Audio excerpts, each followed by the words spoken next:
Thanks, Tim. So I'm here today with Trevor Cheer. He is a professor of law and politics at Aloma University, and we're going to chat a little bit today about what people should be considering in this upcoming election in terms of how they should vote.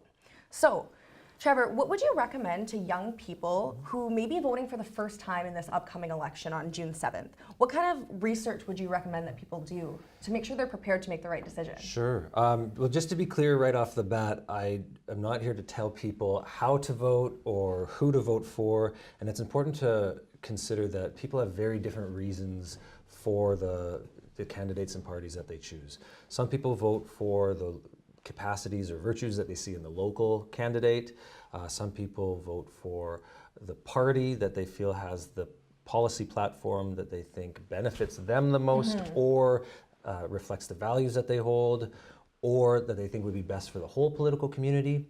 Some people vote the way that their spouse votes. Some people vote the way that their parents voted. Some people vote exactly opposite of how their parents voted, as a kind of assertion of independence. Some people vote because they like the party leader at the provincial or national level. There's a lot of different reasons to vote certain ways.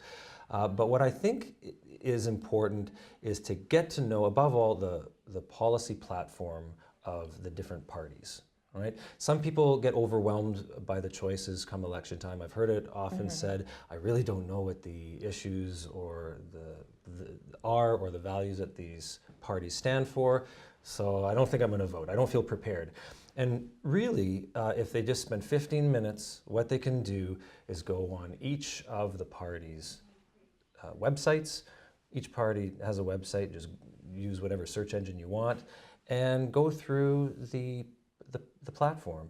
There's also a very handy website called Vote Compass that's pretty easy to find, and this is for any election. The Ontario election is set up there already, and what it does is it offers a questionnaire that you fill in about political questions, economic questions, social questions. They're pretty straightforward, and you click on where you would stand on these different issues, and then it calculates what party your values align with the best. So those are a few, that's a suggestion that I would make. And it shouldn't take very long either. Yeah, no, and that sounds like an amazing tool. Yeah. So what are the most common misconceptions about voting in Ontario that you've seen in your experience? Sure.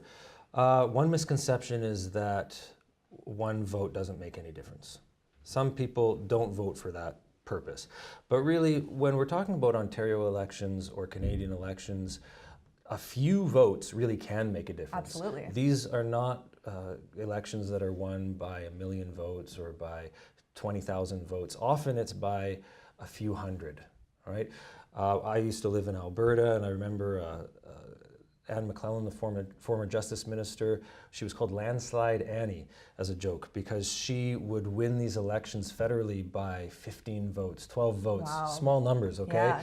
And so really just a few people's votes can make a difference in a local election, and then if we think that only a few seats can be the difference between a majority or minority government, or between one party winning the election or another party winning the election, a few votes really can make a difference. And sometimes I see particular groups who have low voter turnout.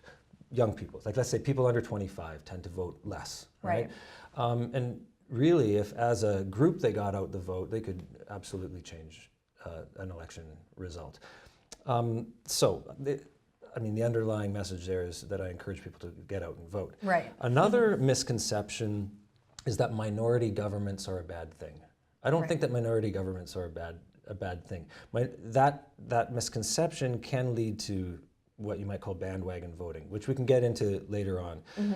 But about half of, at the federal level, about half of Canadian governments in the last century have been minority governments, meaning that they held less than half of the seats in the Legislative Assembly. Right? When that happens, these parties are forced to convince other parties to vote along with them when it comes to passing big legislation like the budget. Right. So compromise and negotiation happens with minority governments. So don't be afraid of voting for a party, even if you don't think that they can form a majority government, right? And I would say final, well, I'll go two more.